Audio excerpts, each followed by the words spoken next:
Hello everyone, welcome to ed Sarathi. मेरा नाम लावण्या है and today we are going to start Middle East वाला जो पोर्शन है हमारे ग्लोबल मैप का, जो कि मैपिंग के लिए बहुत ही इंपॉर्टेंट है। Now why is it important? The first thing is कि प्रीवियस ईयर क्वेश्चंस को अगर हम देखें तो मिडिल ईस्ट से कई बार सवाल आया है। The second thing is middle east is a conflict ridden zone, है कि नहीं?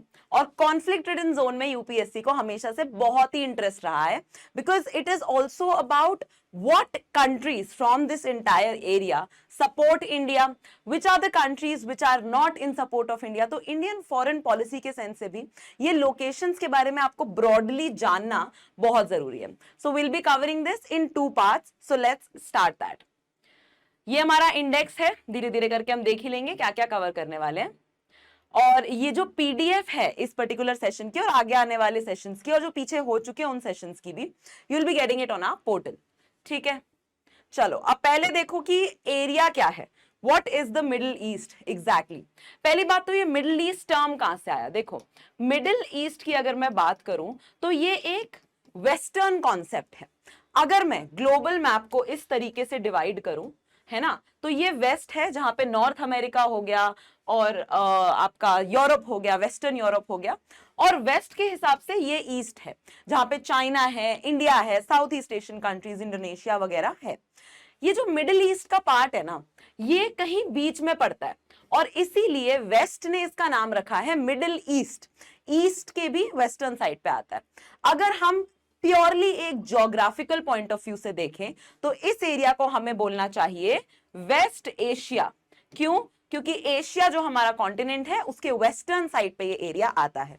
तो चाहे आप मिडिल ईस्ट बोलो चाहे आप वेस्ट एशिया बोलो, बात एक ही है। This is a colonial concept, this is a geographical concept. Clear? अब देख लो एक बार मिडिल ईस्ट में क्या क्या है। पहली बात तो ये इंडियन ओशन है, आपको दिख रहा है, और इंडियन ओशन में भी this is the Arabian Sea. That means this side if you will go you will find India. ये जो पेनिनसुला है, पेनिनसुला मतलब 3 जगह से पानी से घिरा हुआ, ये जो पेनिनसुला है इसे हम बोलते हैं Arabian peninsula. And it is not a surprise why the biggest country in this peninsula is Saudi Arabia. Now Saudi Arabia के ईस्टर्न साइड पे आपको ये दिखेगा पर्शियन गल्फ, है कि नहीं? पर्शियन गल्फ दिखेगा और यहां पे एक बहुत इंपॉर्टेंट चोक पॉइंट है जिसका नाम है स्ट्रेट ऑफ हॉर्मोज।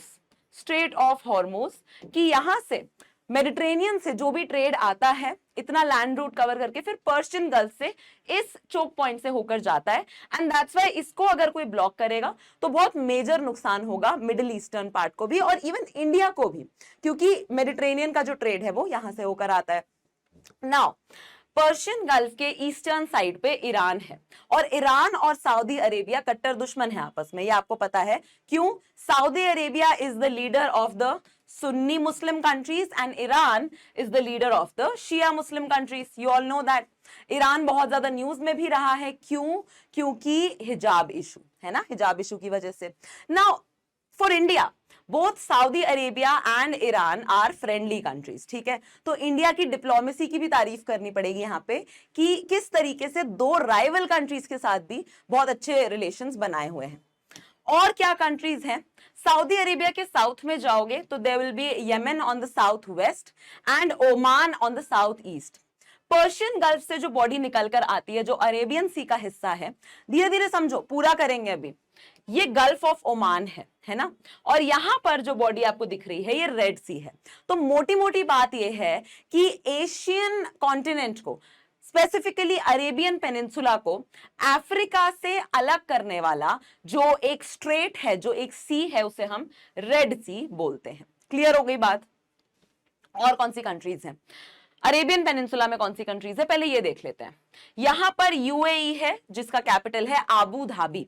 अच्छा, ओमान का कैपिटल है मस्कट और यमन का कैपिटल है सना। सिर्फ ये टर्म्स भी कई बार पूछे जाते हैं मैच द फॉलोइंग में। सो ओमान मस्कट, यमन सना, यूएई का आबू धाबी। फिर आता है कतर, कतर का कैपिटल है दोहा। दोहा में बहुत से इंपॉर्टेंट कन्वेंशंस रखे गए हैं, दोहा अकॉर्ड्स रखे गए हैं, डब्ल्यूटीओ का भी दोहा राउंड हुआ था, तो वो सब इंपॉर्टेंट है। फिर उसमें आता है बहरेन। बहरेन का जो कैपिटल है वो है मनामा। नॉर्थ अमेरिका और साउथ अमेरिका को क्या सेपरेट करता है? पनामा चैनल, ये है मनामा। कुवैत का कैपिटल कुवैत सिटी ही है, इसमें कुछ याद करने में दिक्कत नहीं होगी। कुवैत इज द प्लेस जिसपे एयरलिफ्ट जो मूवी है अक्षय कुमार की वो बेस्ड है, वहां से हम इंडियंस को जो है बचा करके लाए थे। सऊदी अरेबिया के नॉर्थ में जाओ, सऊदी अरेबिया और ईरान को जोड़ने वाली या अलग करने वाला जो देश है वो है इराक। इराक का कैपिटल बगदाद है, अभी हम करेंगे। अब हम आ जाते हैं सबसे प्रॉब्लमैटिक एरिया पे, जहां पे सबसे ज्यादा प्रॉब्लम्स होती हैं, सबसे ज्यादा कॉन्फ्लिक्ट्स होते हैं। तो इराक के वेस्टर्न साइड पे आपको दिखेगा सीरिया, और सीरिया में सालों से सिविल वॉर चल रहा है। सिविल वॉर क्या होता है? जब अपने ही देश के लोग अपनी ही सरकार के पे कॉन्फिडेंस खो दें और उनके अगेंस्ट रिवोल्ट करने लगे, that is civil war. Syria का कैपिटल है दमास्कस। सीरिया के साउथ में आओ तो आपको मिलेगा जॉर्डन। जॉर्डन का कैपिटल है अमान। और जॉर्डन के वेस्टर्न साइड पे मेडिटेरेनियन सी से लगा हुआ आपको मिलेगा Israel. Israel Palestine always been in news, तो ये इजराइल है, इसको भी डिटेल में करेंगे। और इजराइल का कैपिटल आप सबको पता है तेल अवीव है। तेल Aviv is the most densely populated city of the world, most expensive one also. अच्छा, डेंसली पॉपुलेटेड टोक्यो है, मोस्ट एक्सपेंसिव इस समय तेल अवीव चल रहा है। ठीक है जी। अब आ जाओ लेबनान पे। लेबनान कुछ 2 साल पहले काफी न्यूज में था, अभी भी है। इजराइल के साथ एक पैक्ट हुआ है, पर 2 साल पहले इसलिए क्योंकि एक बहुत मेजर ब्लास्ट हुआ था यहाँ पे इन अ पर्टिकुलर फैक्ट्री, सो इस वजह से ये न्यूज में था। Then this is of course the Palestinian territory, इसको हम डिटेल में करेंगे। ये आपका आर्टिफिशियली क्रिएटेड सुएज कनाल है, जिसे बनाया गया था मेडिटेरेनियन सी से रेड सी तक जो ट्रांसपोर्टेशन है उसको ईज आउट करने के लिए। साउथ में नॉर्थ में टर्की है। टर्की जो है टोटली वेस्ट एशिया का पार्ट माना नहीं जाता है ना। और आपका यहाँ पे तो आपकी सेंट्रल एशियन कंट्रीज आ ही जाती हैं। Here you can see the Caspian Sea and everything. तो यहाँ पर आपने देख लिया है, अब हम डिटेल में करते हैं और चीजों को याद भी करने की हम कोशिश करेंगे। चलो, सबसे पहले इराक की बात कर लेते हैं। तो इराक आप देख सकते हो, इराक की जो नेबरिंग कंट्रीज हैं वो क्या है? Syria, Turkey, Iran, Saudi Arabia, Kuwait और जॉर्डन। और कैसे याद रखेंगे इसे? इराक में एक लड़का है जैक, और वो बैठा ही रहता है। Jack sits, Jack only sits, he does not do anything else. उसको यूपीएससी का एग्जाम नहीं देना है, ठीक है? तो जैक सिट्स इन इराक। यहां पे आप देख सकते हो इराक का कैपिटल बगदाद, मैं आपको बता चुकी हूं। इराक में 2 इंपॉर्टेंट रिवर्स हैं, यूफ्रेट्स और टिग्रिस। इनको माइंड में रखना, इनके बारे में मैं अभी आपको कुछ बताऊंगी। कुछ इंपॉर्टेंट लेक्स हैं, जैसे लेक थरथर, थरथरा जाना, है ना। जैसे अभी टर्की में जो अर्थक्वेक आया था उसका इंपैक्ट सीरिया में भी पड़ा, थोड़ा बहुत इंपैक्ट इराक में भी पड़ा होगा, तो सब थरथरा गया। तो लेक थरथर इराक में है, जहां जैक सिर्फ बैठता है। Then we have our lake रजाजा। लेक रजाजा, तो ये डबल डबल वर्ड्स जो है ना, रजाजा है ना, और ये आपका थरथर, ये आपको इराक के नाम से याद रहनी चाहिए। अब आप देखो इराक क्यों न्यूज में रहा है। इराक इसलिए हमेशा ही न्यूज में रहता है वैसे, but between the parliamentary election in October 2021 and 22 there was a political crisis in Iraq with members of the Council of Representatives of Iraq being unable to form a stable coalition। तो political crisis चल रहा था lately. UPSC को इस तरीके के सवालों में बहुत इंटरेस्ट आने लगा है। कहां पे जी पॉलिटिकल, अभी ट्यूनीशिया पे कोई सवाल पूछ लिया था आउट ऑफ नोवेयर। तो इराक में कुछ चल रहा है, आपको पता होना चाहिए। कुछ इंपॉर्टेंट लोकेशंस हैं, जैसे रामादी है, समारा है, किरकुक, किरकुक आपने सुना होगा, किरकुक इज इन इराक, ठीक है जी। और मोसुल, मोसुल भी पहले पूछा जा चुका है, it is in Iraq. And यहाँ पे आरबिल है, ठीक है जी। सो इराक की ऑफिशियल लैंग्वेजेस हैं अरबिक ऑफ कोर्स, और कुर्दिश भी है इराक की एक ऑफिशियल लैंग्वेज। और कुर्दिस्तान जो बनाना चाह रहे हैं, कर्दिस्तान जिसे कहते हैं, उसके बारे में भी हम इसी क्लास में बात कर लेंगे कि क्या है कर्ड्स की डिमांड, क्या है उनका कॉन्सेप्ट, क्या है। Iraq is not a member of gulf cooperation council, please remember that. GCC का ये हिस्सा नहीं है, जीसीसी की सारी कंट्रीज हम याद करेंगे। और OPEC, organization of petroleum exporting countries, का जो गठन हुआ था वो हुआ था बगदाद में, जो कि इराक का कैपिटल है। क्लियर हो गई बात? इंपॉर्टेंट चीजें याद आ जानी चाहिए। अब देखो मैं क्या बोल रही थी जब मैं बोल रही थी कि आपको यूफ्रेट्स और टिग्रिस के बारे में चीजें याद रखनी है। देखो ये आपका दिख रहा है कि ये एशिया माइनर है, एशिया माइनर टर्की में, ठीक है। तो यहां पे आपको दिखेगी यूफ्रेट्स और यहां पे आपको दिखेगी टिग्रिस। तो ये जो ग्रीन एरिया है जो यूफ्रेट्स और टिग्रिस के रिवर बेसिन में आता है, this is nothing but the ancient Mesopotamia. Ancient Mesopotamia Euphrates और टिग्रिस के बीच में हमेशा रहा है। ये देखो यहाँ पे दिख रहा है आपको बेबीलोन, आपको यहाँ पे दिख जाएगा, यहाँ पे आपको सुमेर दिख जाएगा, है कि नहीं, और यहाँ पे आपको अरेबियन डेजर्ट दिख जाएगा, that is Saudi Arabia of today. Clear हो गई बात। इस साइड क्या है आपको देखो, ईरान है, और ईरान और इराक को या एंशिएंट मेसोपोटामिया को सेपरेट करने वाला है ज़ैग्रोस माउंटेन्स। तो यूफ्रेट्स और टिग्रिस याद रह जाएगा, ज़ैग्रोस माउंटेन्स भी आपको याद रह जाना चाहिए। Now let's move to some of the questions. Zoom करती हूं वरना आंसर दिख जाएगा। Iraq shares its borders with several countries. Which one of the following is not one of the countries? Turkey, Kuwait, Iran, Afghanistan. देखो आपका वैसे mnemonic है Jack seats, लेकिन आपको ये निमोनिक यहां पे यूज करने की जरूरत ही नहीं पड़नी चाहिए, because you know Afghanistan is way to the eastern side of Iraq and it is not a neighboring country. So यहां पे आपका आंसर हो गया अफगानिस्तान। ये सुपर इजी क्वेश्चन हो गया। In ancient times, the land between these two rivers in Iraq formed a region known as Mesopotamia, जिनसे हम इंडस वैली सिविलाइजेशन में ट्रेड किया करते थे। Remember that? What are the names of two rivers? White Nile, Blue Nile, Tigris, Euphrates, Karun and Des, or Orontes या Balik? It is of course Tigris and Euphrates. Clear हो गई बात जी? चलिए। Now let's move to Iran. In news for various reasons, not very great reasons. ये Iran जो है ना, ये कुछ 2016 के टाइम से ही न्यूज में रहा है।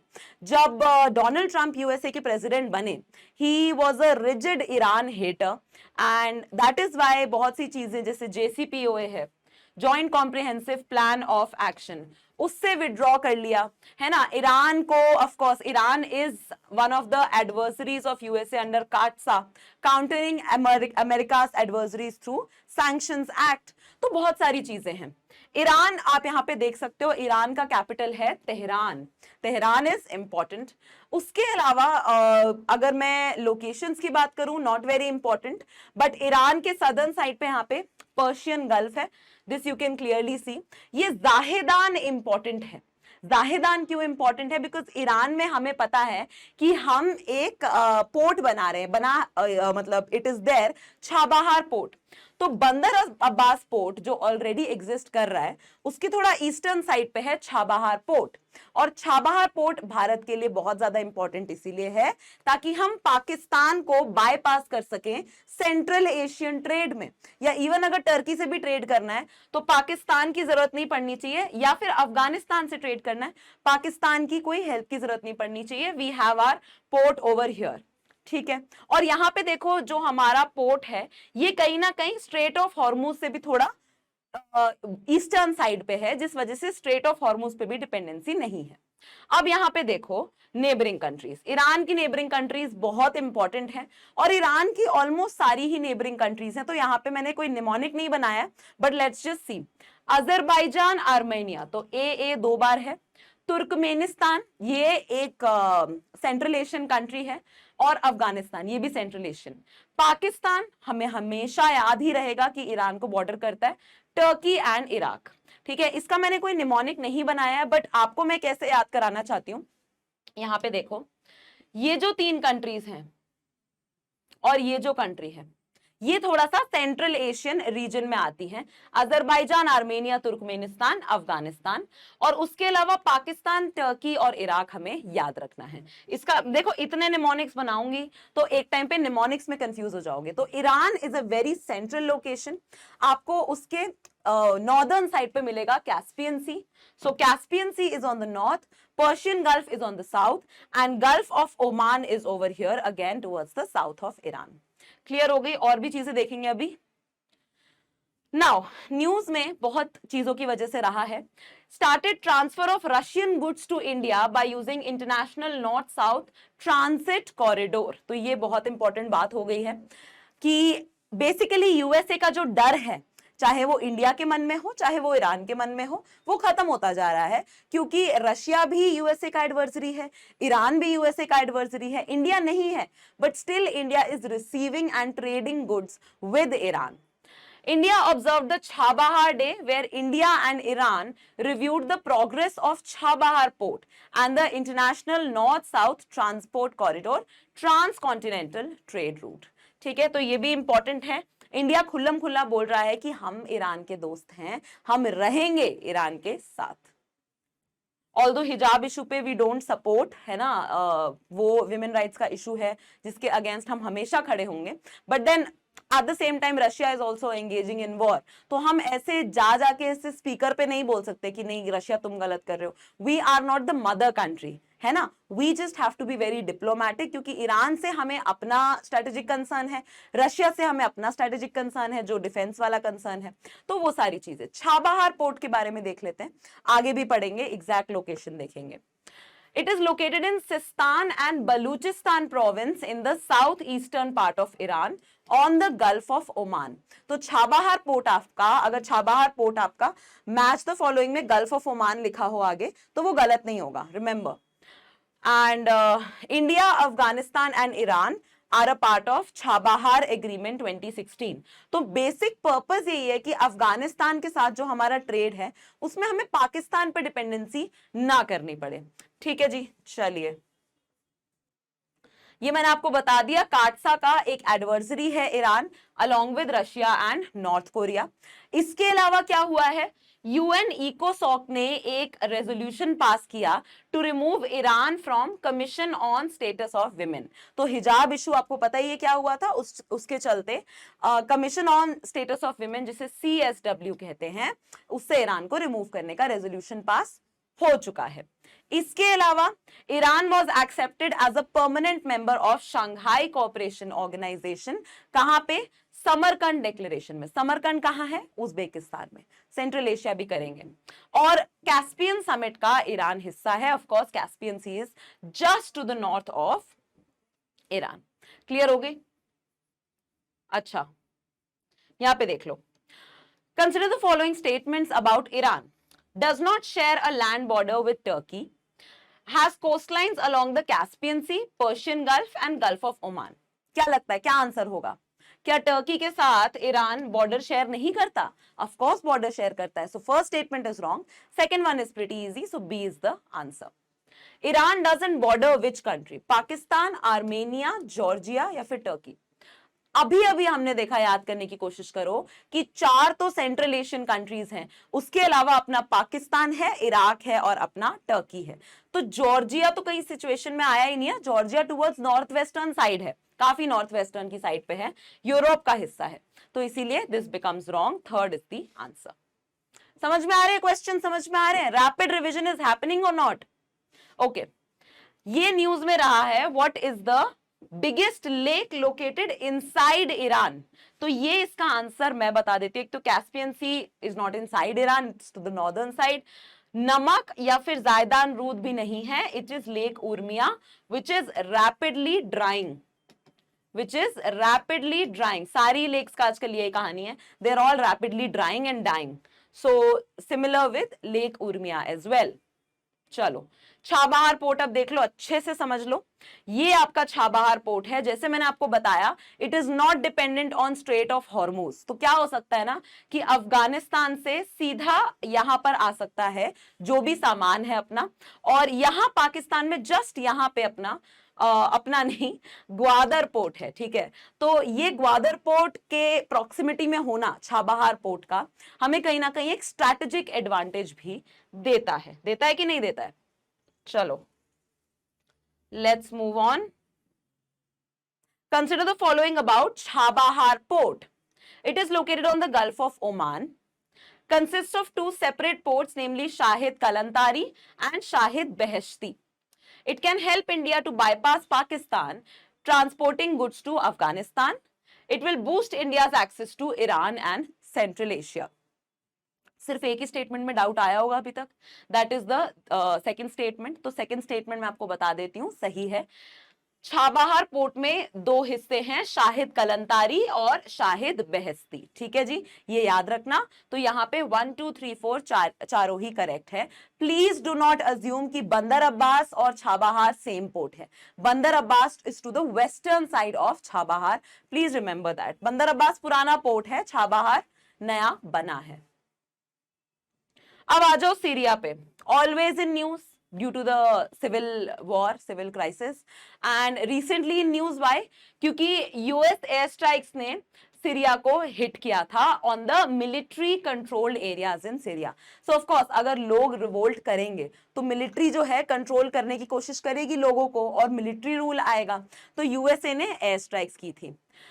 सीरिया के ही टेरिटरी में कुछ इंपॉर्टेंट टेरिटरीज हैं, जैसे कि गोलन हाइट्स। अब गोलन हाइट्स अगर आप यहां पर देखोगे तो इजराइल इस समय वो अपना टेरिटरी क्लेम करता है, क्योंकि Israel has been very very expansionist, still expanding. Jerusalem का मतलब अस्तित्व ही खत्म हो जाए, पैलेस्टीन का अस्तित्व ही खत्म हो जाए, ऐसा इजराइल कहीं ना कहीं एम कर रहा है। Jewish land for the Jewish.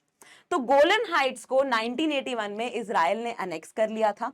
अभी ऑफिशियली इजराइल का हिस्सा है, बट वैसे सीरिया का गोलन हाइट्स हिस्सा रहा है। सीरिया से अनेक्स किया गया है बाय इजराइल। क्लियर हो गई ये बात? तो ये चीज याद रखना, इजराइल पैलेस्टीन कॉन्फ्लिक्ट में या इजराइल एक्सपेंशनिज्म में कहीं ना कहीं सीरिया का भी हिस्सा है because of the Golan Heights. ठीक है, it is the part of international North South Transit corridor Syria also, so this is important. और एक चीज इंपॉर्टेंट है कि Angela Merkel was the former chancellor of Germany has won 2022 UNHCR Nansen Refugee Award for protecting Syrian refugees. Syrian refugees को protect करने के लिए Angela Merkel जी को अवार्ड मिला है यूनाइटेड नेशंस की तरफ से। तो यहां पे सीरिया आप देख सकते हो, यूफ्रेट्स यहां तक से आ रही है and then it goes to Iraq, है ना। तो कहीं ना कहीं सीरिया का एक मेजर हिस्सा मेसोपोटामियन एम्पायर का हिस्सा हुआ करता था। होता था कि नहीं होता था? अब देखो कुछ इंपॉर्टेंट जगह है। सबसे पहले दमास्कस, फिर आता है दूमा, उसके अलावा दरा। दरा और सना अलग अलग है। सना इज येमेन्स कैपिटल, दरा is a place in southern Syria. इसके अलावा इडलिब, इडलिब पे पहले सवाल आ चुका है। इडलिब प्रोविंस सीरिया की प्रोविंस है, सारे कॉन्फ्लिक्ट रिडन जोन्स हैं। ठीक, फिर बुहारत अल असद, बुहारत अल असद भी इंपॉर्टेंट एक वाटर बॉडी है। और इडलिब के ईस्टर्न साइड पे अलेपो है, अलेपो पे भी सवाल आ चुका है और कल को पूछा जा सकता है। तो अलेपो सीरिया में है, इडलिब सीरिया में है, दमास्कस ऑफ कोर्स सीरिया में है, और बस बाकी कुछ इंपॉर्टेंट खास है नहीं।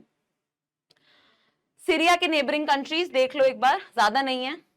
Turkey, Iraq, Jordan, Lebanon, Israel, 5 हैं। और सीरिया में जाके सोचो, अगर सीरिया की औरतों को जाके हमारा लिज्जत पापड़ का मॉडल समझाया जाए तो कितना वो एम्पावर हो सकती है ना, कितना ज्यादा उनको एक पावरफुल फीलिंग आ सकती है कि हाँ मैं भी इस सब से बच सकती हूँ, विमेन एक्सप्लॉयटेशन से बच सकती हूँ। तो Lijjat is the mnemonic that I am giving to you for Syria over here, that is Lebanon, Iraq, Jordan, Israel and Turkey. Clear हो गया? लिजित। और क्या था? इराक का क्या था? Jack sits. जैसे जैसे नया नया मैं आपको निमोनिक दे रही हूं, please don't forget the older mnemonics. I request you that, I hope कि आप इसको पेपर पेन पे लिख रहे हो, क्योंकि पीडीएफ काफी लेंदी है, और पीडीएफ लेंदी होने की वजह से आप 5-6 पेज पढ़ोगे, फिर ठीक है हो गया फाइन, अब आगे कभी बाद में करेंगे। इससे अच्छा है एक पेज पे ये सब लिख लो, and just don't write the mnemonics, write the entire countries as well, mnemonics को हाईलाइट कर देना। चलो, Idlib Governorate is one of the provinces of which of the following countries? Turkey, Iraq, Yemen या सीरिया? अच्छा यहाँ पे यहीं पे मार्क्ड रह गया, it is of course Syria. And Syria is bordered by which of the following countries? Iran, Iraq, Jordan, Israel या फिर टर्की? अब यहां पर ध्यान देना कि 2 आईज हैं, बट 2 आई का मतलब ये नहीं है कि ईरान और इराक दोनों है, उसमें से एक आई आपका इजराइल है। सो यहां पर Iran is not a neighbouring country, your answer is 2, 3, 4 and 5। Iran तो पर्शियन गल्फ के ईस्टर्न साइड पे हो गया ना, रिमेंबर? दोबारा देख लो एक बार, इराक जरूर बॉर्डर कर रहा है but Iran is not bordering, remember that. ठीक है, चलो The term Levant, often heard in news, roughly corresponds to which of the following regions? ये 2022 का क्वेश्चन है. Region along the eastern Mediterranean shores, region along North African shores stretching from Egypt to Morocco, region along Persian Gulf and Horn of Africa, entire coastal area of Mediterranean Sea. देखो options भी close थे, मैं मानती हूँ कि options बहुत easy नहीं थे, but answer over here is a. Eastern Mediterranean, जो मेडिटेरेनियन का जो एशियन कंट्रीज से बॉर्डर लगा हुआ है, वो वाले साइड को हम क्या बोलते हैं जी? लेवांट बोलते हैं. क्लियर हो गया? चलिए, now let's come to the very problematic and very much in news, Kurdistan या कुर्दिस्तान भी इसको बोलते हैं. तो देखो, पहली बात तो कर्दिस्तान कोई देश नहीं है, हालांकि जो कर्ड्स हैं वो अपना अलग देश बनाना चाहते हैं. और कर्दिस्तान में सबसे बड़ा प्रॉब्लम ये है कि टर्की के साथ मेजर कॉन्फ्लिक्ट है, क्योंकि अगर आप ये ग्रीन रीजन देखोगे तो ज्यादातर एरिया इसका कहां पड़ रहा है? टर्की में ही पड़ रहा है. And various Kurds want a separate Kurdistan. So that's of course Turkey का. अगर देखो कर्दिस्तान बन गया तो बाकी कंट्रीज तो छोड़ो, सीरिया भी है यहाँ पे, आपका इराक भी है यहाँ पे, ईरान भी है यहाँ पे, बट आप सोचो कि टर्की का क्या हाल होगा? टर्की का तो अस्तित्व ही नहीं बचेगा. So that's why of course Turkey can never allow this Kurdistan thing to happen, but this is happening as a demand. तो आप देख सकते हो with the Kurdistan there is a place called Lake Van, जो कि Turkey का हिस्सा है इस समय. तो Lake Van is the saltiest lake.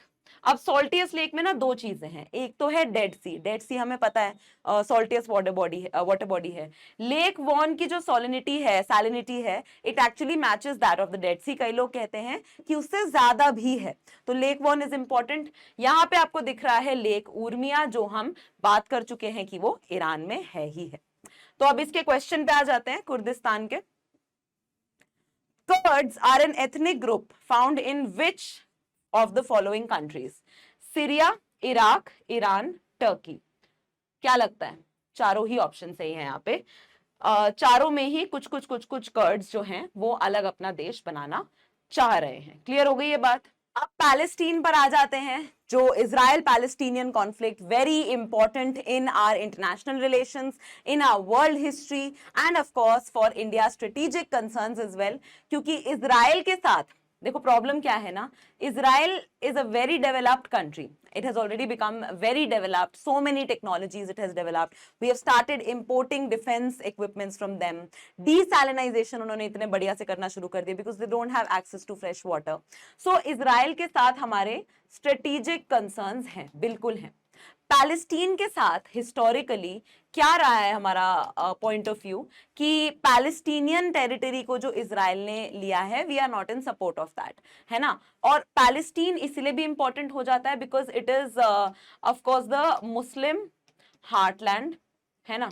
Jerusalem is the Muslim heartland, और इस वजह से बहुत ही फाइन बैलेंस इंडिया को यहाँ पे भी बना के रखना पड़ता है, और इंडिया ने बनाया है. सो लेट्स जस्ट सी कि करंटली पैलेस्टीन में क्या क्या टेरिटरी है. तो जितना आपको इस समय इजराइल दिख रहा है ना, वो एरिया पहले पैलेस्टीन का हुआ करता था. सक्सेसिव वॉर हैपेंड एंड इस वजह से पैलेस्टीन का एरिया श्रिंक होता गया. Right now what you can C over here, this yellow area is what Palestine is. And Palestine का जो कैपिटल है वो है ईस्ट जेरूसलेम, और यहाँ पे इजराइल में जेरूसलेम तो अपना है ही. ठीक है, तो अब यहाँ देखो सबसे इंपॉर्टेंट है West Bank. West Bank west of Israel में नहीं है. West Bank is towards the western side of Palestine, so you have to remember that. इसके अलावा कुछ एनक्लेव्स हैं, जैसे रामल्ला है और कलकिलिया है, बेथलेम है, ये बहुत इंपॉर्टेंट है, हेब्रोन है. ये सारी जो जगहें हैं ये इंपॉर्टेंट है. इसके अलावा Palestine is actually bordering the Dead Sea, which is officially the saltiest water body on earth, है ना. मैक्सिमम अमाउंट ऑफ सॉलिनिटी जो है वो डेड सी में ही है. So if you go to the Dead Sea you will float over there, इतनी ज्यादा डेंसिटी है. तो this is about your Palestine. Neighbouring countries Palestine की इस समय ऑफिशियली क्या है? Egypt, Jordan, Israel. इसमें कोई निमोनिक मैं दूंगी नहीं. Egypt, Jordan, Israel. इजराइल तो याद रहेगा ही ऑफ कोर्स। यहां पे मैं ये क्यों बोल रही हूं कि Egypt is also a neighbouring territory, क्योंकि जो गाजा स्ट्रिप है, हियर यू कैन सी, ये भी येलो में मार्क्ड है, तो ये जो गाजा स्ट्रिप है, this is also politically under the control of Jerusalem, and of course Israel is exercising it's control over the Gaza strip. इसीलिए आप सबसे ज्यादा जो नाम सुनेंगे वो गाजा स्ट्रिप का सुनेंगे, क्योंकि कॉन्स्टेंटली इजराइल की तरफ से बॉम्बिंग होती जा रही है कि this is our territory, but Palestine is constantly saying कि नहीं, Gaza Strip is our territory, और गाजा स्ट्रिप के पैलेस्टीनियन टेरिटरी होने की वजह से Palestine is a neighbouring country of your Egypt. ठीक है, उसके अलावा you can see Jordan also over here. Clear हो गया? सीरिया नहीं है तो ये याद रखना। West Bank is a landlocked territory of Palestine which is to the west of the Jordan River, bordered by Israel on the north, west and south. On the east lies the Jordan country. So West Bank you can see eastern side पे Jordan country है, यहाँ पे आपका Israel है। Israel captured the West Bank in 1967 Middle East War and Palestinians want it to form the main part of their future state. तो एक time पे ऐसा था जब Jews wanted their state and you know Israel was born, and now is the time when Palestinian wants their separate state. चलो, the state of Palestine borders which of the following? Israel, Syria, Jordan, Egypt, Lebanon. अब ये भी मैंने आपको क्या बताया, Israel तो of course default setting में होना ही होना चाहिए। ऑप्शंस मत देखो, अभी अभी अभी पढ़ा है तो आपको अभी अभी इसका याद होना चाहिए। ठीक है, सीरिया है कि नहीं है? नहीं है। Then you have your Jordan, है कि नहीं है? बताओ है कि नहीं है? It is there. Egypt is also there, Lebanon is not there. So 1, 3 and 4 is the answer over here. ठीक है, D is the answer. ये वाला देख लो। Consider the following statements regarding Palestine. The three enclaves of Palestine, the West Bank, the Golan Heights कौन सा? Syria वाला, and the Gaza Strip do not share any geographical border. And Palestine is a landlocked state in West Asia. तो अब देखो यहाँ पे landlocked का definition भी बहुत मैटर करेगा। इसका आंसर सी है, बट अब बोलोगे कि नहीं, हाँ डेड सी को बॉर्डर करता है, बिल्कुल सही बात है, डेड सी का बॉर्डर है with Palestine, but then it does not change the fact कि जो मेजर वाटर बॉडीज हैं, जो यूजेबल वाटर बॉडीज हैं, वहां पे पैलेस्टीन का बॉर्डर नहीं है। So you can see here Dead Sea is definitely bordering Palestine, but we still call it a landlocked country, क्योंकि आप देखो हर जगह से ये कॉन्टिनेंट से ही ये कॉन्टिनेंटल लैंडमास से ही घिरा हुआ है, और ये जो है ये विद इन द कॉन्टिनेंट एक छोटी सी वाटर बॉडी है। So it is landlocked only. Clear हो गई बात? ठीक है, ये आपका गोलन हाइट्स है। ठीक, चलिए now let's move to Israel, Lebanon. Now Israel, Lebanon have been in news because they have actually signed a pact. Let me show you. At a recent UNSC session, India asserted, अच्छा ये नहीं, wait, I want to show you, हाँ, yes, this one. Israel and Lebanon signed a US brokered maritime border deal which paves the way for lucrative offshore gas extraction. Offshore मतलब याद है ना, continent से दूर, inside the ocean, by the neighbors that remain technically at war. तो technically Israel Lebanon war पे ही हैं, they are still at war. Israel is at war with various countries of this particular Arabic region, but still two countries technically at war engaging in this maritime border deal for gas extraction is a huge deal, और ये USA की broker deal थी। सो अगर आप Israel की बात करो तो you can see Lebanon towards the northern side of it, you can clearly see, and it is important to know कि कैसे एक डिप्लोमैटिक लेसन है कि how you can actually engage with your so called enemies also. Israel की मैं अगर बात करूं तो उसके नेबरिंग कंट्रीज को समझने के लिए लेबनन, सीरिया, जॉर्डन, इजिप्ट और ऑफ कोर्स पैलेस्टीन तो है, बट पैलेस्टीन को हम अभी टेरिटरी बोलते हैं। ठीक है, तो सेल्ज करके याद कर सकते हो, सेल्फ नहीं सेल्ज। ठीक है, इजराइल की जो नेबरिंग कंट्रीज हैं दे आर सेल्ज सफिशिएंट। कैसे याद कर सकते हो, यहाँ पे देख लो, this is Israel, this is your Syria, this is your Jordan, and this is your Sinai Peninsula, यही इजिप्ट है, and then to the northern side is your Lebanon. Clear हो गई ये बात? चलो, सो इजराइल पैलेस्टीन की अगर बात करें तो at a recent UNSC session India asserted that long term peace in Israel and Palestine can be achieve through the negotiation on two state solution. तो आपको यूपीएससी में पहले पूछा जा चुका है कि what is the two state solution. Two state solution is actually used in context of Israel and Palestine कि दोनों ही जो टेरिटरीज हैं, दोनों ही जो कंट्रीज हैं, वो अपनी टेरिटोरियल सॉवरेनिटी और इंटेग्रिटी बना के रखें without compromising the other person's territory। देखो India has to take these stands because हमारा जो कश्मीर इशू है ना, वो पाकिस्तान कोशिश कर रहा है कि बढ़ता रहे। तो जो भी इस तरीके की बॉर्डर डिस्प्यूट्स हैं, India has to be very careful in that because India itself has a lot of border issues with Pakistan as well as with China. China ने अभी अरुणाचल प्रदेश के कुछ विलेजेस का नाम रीनेम कर दिया, अपने आप ही कर दिया, है ना। तो India has to be very mindful of these things। Recently, the first leaders summit of I2U2 was held virtually। I2U2 क्या है? India, Israel, United Arab Emirates and United States। तो USA is a big time Israel ally, you know that। और जो middle east की countries हैं वो Israel से हमेशा ही कट्टर दुश्मनी में रही हैं, simply because Israel has taken away the territories of Palestine। But जैसे होता है ना कि जो आपके पास if your economy is strong the world will come running behind you, फिर आपकी मोरालिटी वगैरह नहीं पूछेंगे वो।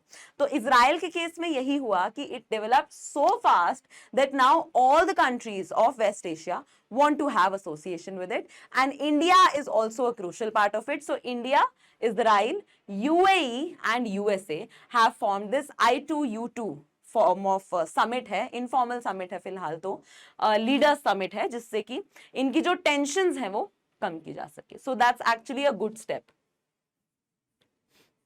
इजराइल पैलेस्टीन की बात करें तो एब्राहम अकॉर्ड्स बहुत इंपॉर्टेंट है, पहले पूछा जा चुका है, आगे भी पूछा जाएगा, ये लिखवा लो कि Abraham accords is a series of peace agreements between Israel and several Arab countries, UAE being the first. तो I2U2 In 2020, it was mediated by USA between UAE, Bahrain and Israel।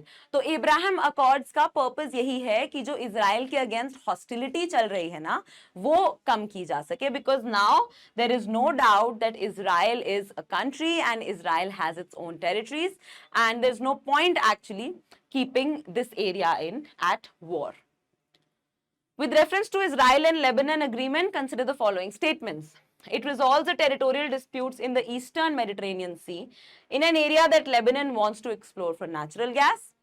All of the Karish field would fall under Israeli control, while another potential gas field, Kana, would be divided, but its exploitation would be under Lebanon's control। So ये question से ज्यादा आपको facts बताने के लिए यहाँ पे statements लिखी गई हैं, दोनों ही स्टेटमेंट्स सही हैं। यहाँ पे आपको ध्यान क्या रखना है कि आपको कारिश फील्ड और यहाँ पर कना, देखो सना हमने देखा था जो यमन का कैपिटल है, यहाँ पे कना है, तो ये दोनों ही इजराइल लेबनान के कॉन्टेक्स्ट में गैस फील्ड्स हैं। Consider the following statements। Israel does not share a land border with Syria। Sea of Galilee is situated in Israel and the Dead Sea is nestled between Jordan, Israel and Palestine. तो मुझे बताओ कि क्या Syria से land border share करता है Israel या नहीं करता है? भाई पैलेस्टीन नहीं करता है पर इजराइल तो करता ही है ना, तो आंसर इज 2 and 3। बाकी सी ऑफ गैलीली भी आप देख लो, हियर इसमें विजिबल नहीं है, but Sea of Galilee is a very important water body in Israel itself, और यहाँ पे लेक तिबेरस है, इसको भी जरा ध्यान रखना, और ये आपका जॉर्डन रिवर है। तो जनरली यही होता था पहले कि जो रिवर का नाम है उसके नाम पे ही आपका जो कंट्री का नाम है वो रख दिया जाएगा। सो यस, एक और क्वेश्चन का सीरीज देख लो। Which one of these countries borders Lebanon? Yemen, Iraq, Syria, Iran. अब मुझे बताओ, यमन तो बिल्कुल सदर्न साइड पे, सऊदी अरेबिया के भी साउथ में है। ईरान जो है वो पर्शियन गल्फ पार करके है। सीरिया और इराक, आपको क्या लगता है ज्यादा क्या प्रोबेबिलिटी है? अगर आपने लेबनान का मैप एकदम अच्छे से याद नहीं भी किया, भाई it would obviously be Syria.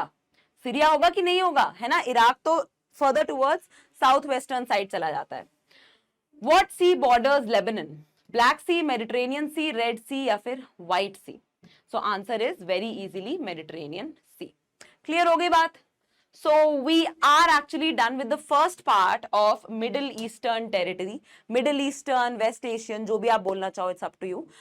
But we are done with this part. बाकी मैं आपको ये बताना चाहती हूँ कि अगर आप यूपीएससी, अभी तो फिलहाल प्रीलिम्स आने वाला है, पर अगर आप 2024 या 2025 के लिए प्रिपेयर कर रहे हो, we have our foundation course that we are providing you in only 16,999 rupees and it is an entire foundation course. मैं आपको बताऊंगी कि क्या क्या उसमें कवर्ड है. I'll be taking polity over there. 1st May से वो शुरू हो रहा है और अगर आपको उस पर 10% ऑफ चाहिए, you can use the code SARTHI10. सारथी में डबल R है, you can use that code. Now, why is this one important for you? पहली बात तो ये कि we believe in affordable education, है ना. यूपीएससी की तैयारी ऐसी नहीं होनी चाहिए जो किसी के फाइनेंशियल कंस्ट्रेंट्स को बहुत ज्यादा स्ट्रेच कर दे. ठीक, हम उतने में ही बिलीव करते हैं जितने में एक सस्टेनेबल हमारा एंटरप्राइज भी चले एंड हमारी अच्छी एजुकेशन भी हम प्रोवाइड कर सकें. सो उस सेंस में देखना that you will be getting weekly schedules and assignments. Weekly आपका शेड्यूल हम आपको बना के देंगे. प्रीलिम्स टेस्ट सीरीज आपको इंक्लूडेड होगी, 30 to 35 टेस्ट आपको मिलेंगे. 500 plus hours of classes you will be getting, जो आपका फाउंडेशन बनाएगा. इसके अलावा डाउट रेजोल्यूशन सेशंस जो कि जैसे सब्जेक्ट टीचर्स हैं वो खुद लेंगे, जैसे पॉलिटी के डीआरएस जो है वो मैं लूंगी. Live answer writing session which is the most important thing, हम आपको लाइव सेशन में बैठा के आंसर लिखाएंगे and you will be provided with that kind of simulation and mentorship session. अच्छा, ये 500 क्लास आवर्स ऑफ क्लासेस के अलावा there will be 200 plus hours of additional mains enrichment classes as well. So बहुत सारी चीजें हैं, अभी इसमें बहुत सारी चीजें मेंशन भी नहीं है, but in case you require and you are thinking, अभी कॉलेज में हो या ऐसा कुछ अभी चल रहा है कि सोच रहे हो, मन बना रहे हो, you can go for this particular module and it will be really helpful for you. ठीक, बाकी अगर 2023 के लिए प्रिपरेशन कर रहे हो या 24 के लिए आप थोड़ा सा ancient medieval art and culture और मॉडर्न हिस्ट्री के बारे में अपना एक बैकग्राउंड बना लेना चाहते हो, तो कंवल सर की क्लासेस शुरू हो चुकी हैं. Ancient medieval art and culture का जो कोर्स है यूपीएससी प्रीलिम्स के लिए वो रनिंग स्टार्ट हो चुका है. आप 10% ऑफ पा सकते हैं इस कोर्स पे भी ANT 10 यूज करके. If you get this course, you will also be getting access to the modern history का course. Clear हो गई बात? Yes, so that's pretty much for this session. I will see you all in the next class. पढ़ते रहो, अच्छे से अपने आप को रोज प्रूव करते रहो that I am doing well and I deserve to clear this examination. I'll see you all in the next class. Take care. Bye bye.